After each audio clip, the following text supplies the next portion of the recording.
En 1964, la France se munit d'une loi de protection de l'eau qui vise à la renaissance de ses rivières.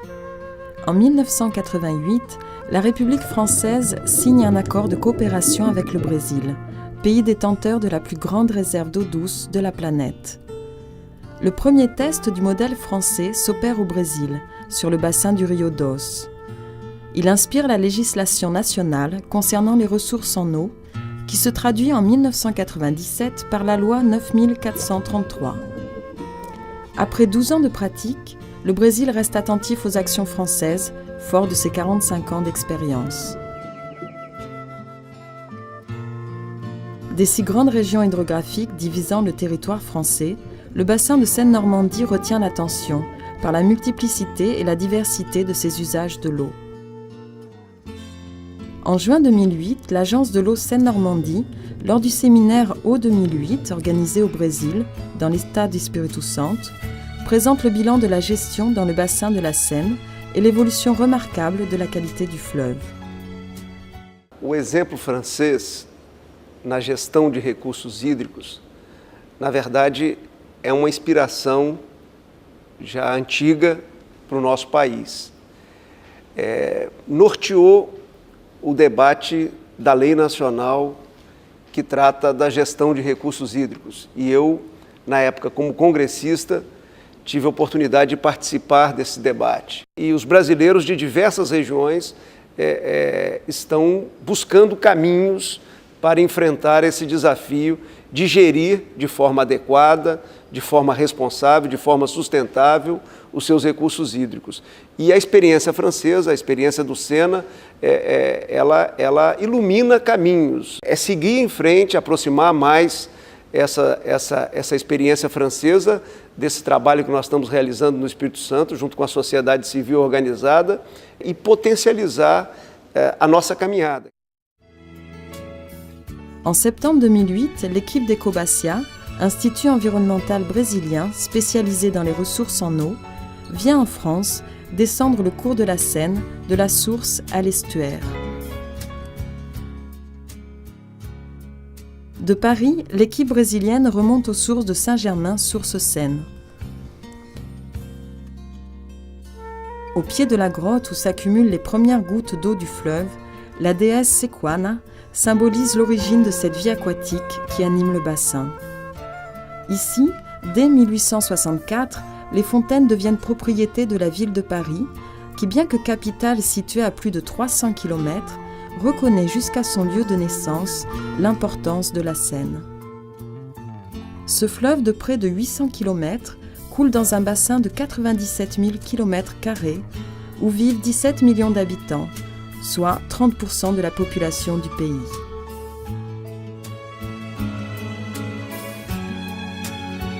Le bassin Seine-Normandie représente pour moitié le trafic fluvial de la France, environ 40% de sa production industrielle et un tiers de sa production agricole.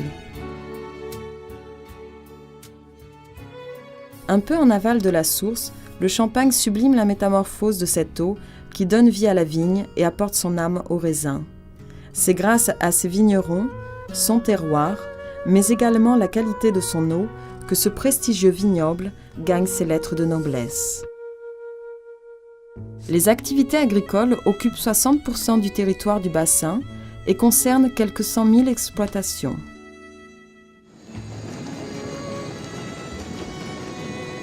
Toutes les vallées sont concernées, l'Aube, l'Yonne, la Marne, l'Oise, mais aussi les 417 rivières du bassin qui s'étendent sur 55 000 km. En continuant de descendre le fleuve, la rencontre de la centrale nucléaire de Nogent-sur-Seine contraste avec une impressionnante présence de vie sauvage.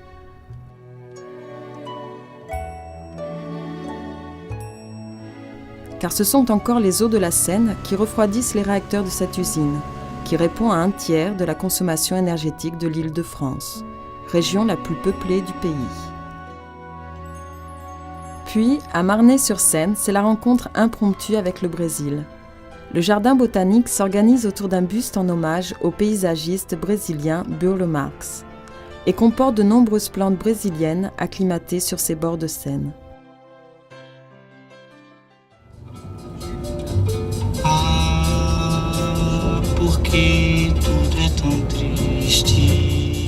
Ces clins d'œil brésiliens ponctueront le voyage.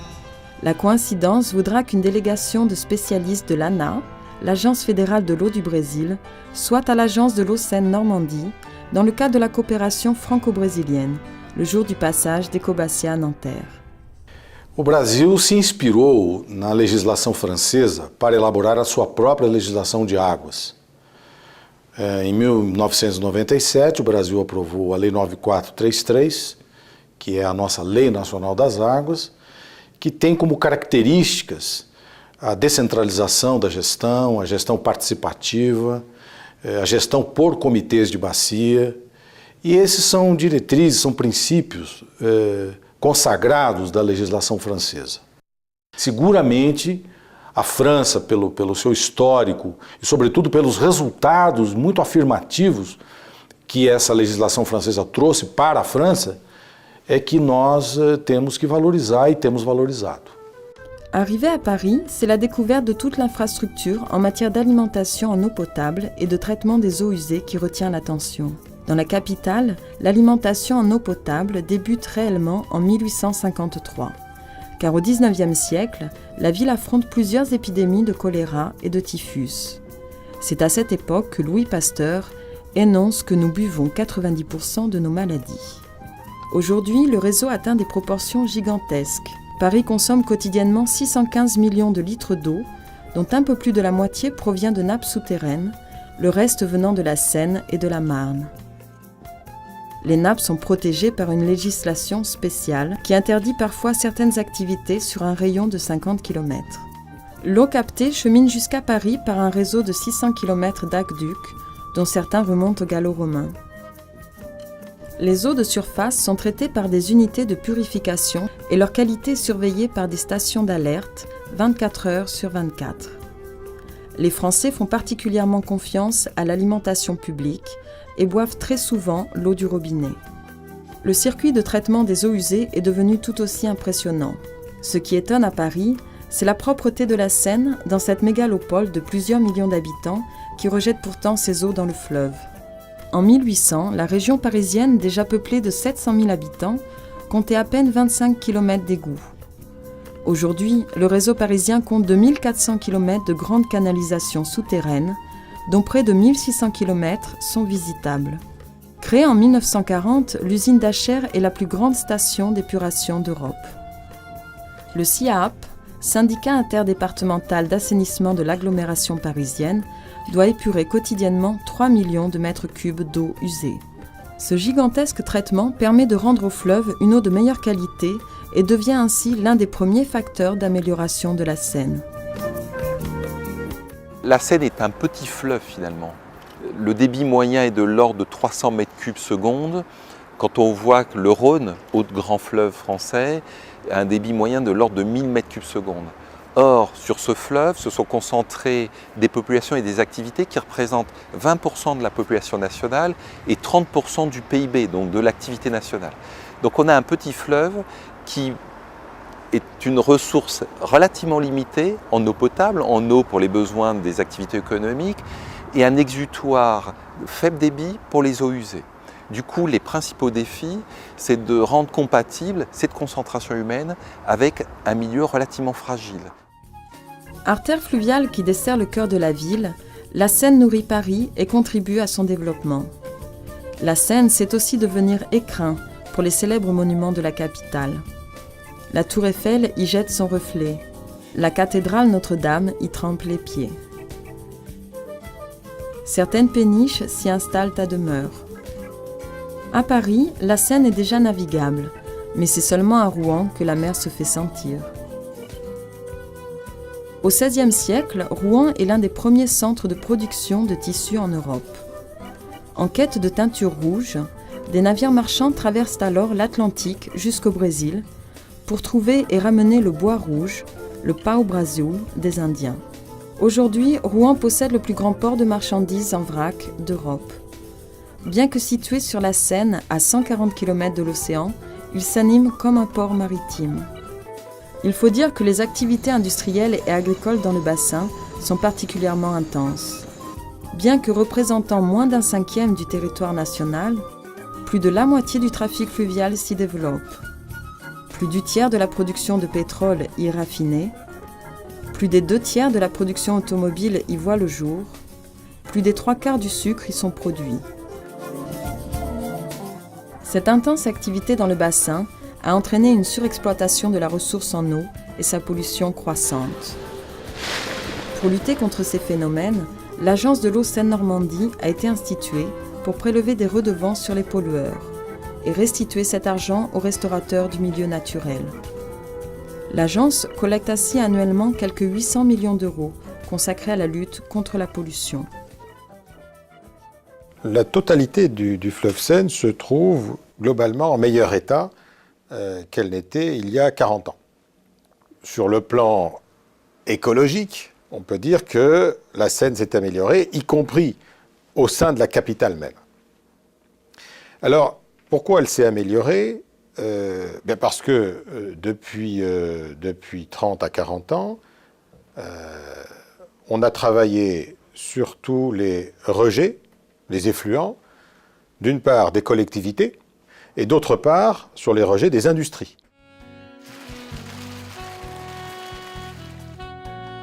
Le voyage brésilien se poursuit en Normandie. À Camembert, c'est la rencontre avec un symbole de la gastronomie française, le fromage. L'eau de qualité est ici omniprésente, que ce soit dans l'alimentation animale, le lavage des salles de traite, la préparation du fromage. En amont de Rouen, la Seine rencontre le barrage de Pose.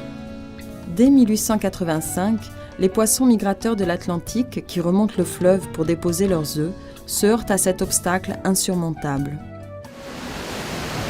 En 1991, une échelle à poissons y est installée et en 2007, un système de caméras filme et y dénombre des centaines de saumons.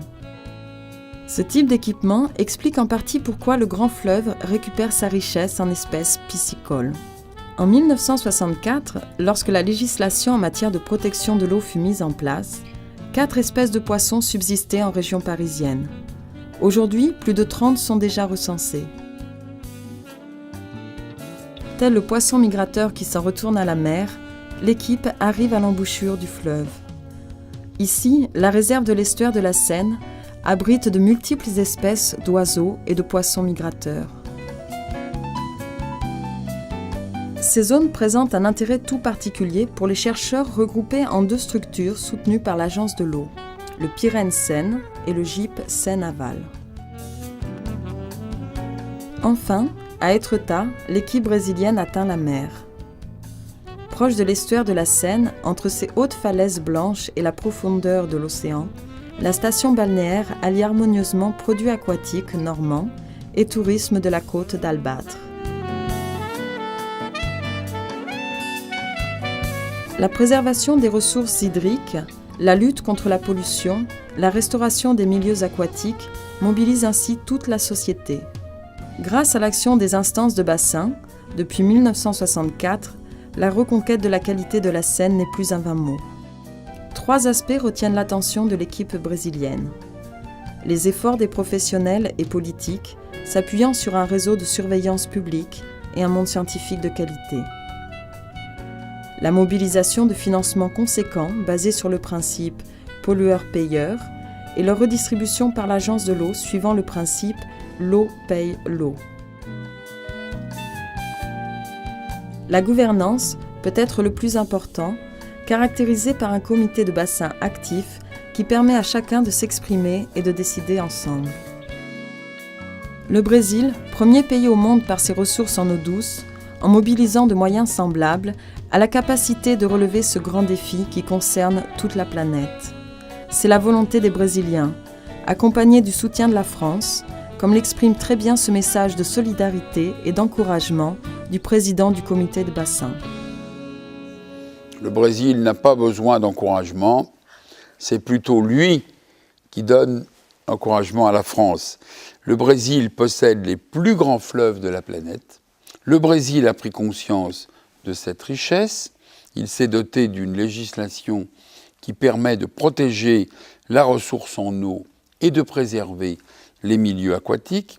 Il convient maintenant qu'il se donne les moyens, notamment financiers, pour répondre à l'ampleur de la tâche. Un proverbe brésilien dit « L'eau douce goûtant sur la pierre dure finit un jour par la percer ». Je ne doute pas que le Brésil saura sauver son patrimoine et que chaque geste, comme votre démarche, contribuera à combattre la pollution partout où elle se niche, car, comme l'eau limpide goûtant sur la pollution, il finira un jour par la chasser.